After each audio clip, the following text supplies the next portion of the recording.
Hello everybody and welcome. In this video I'm going to show you how to rename your BOSE Portable Home Speaker in the application.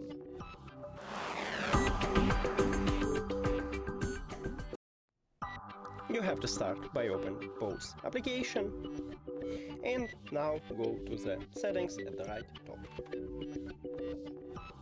And right here in About we have a product name. Tap on it and right here you can use app resets for it. You just click on it, say kitchen, and it change to kitchen. Or you can remove it and just write something for you, let's say test. After that you click done to save it or OK. And we did it.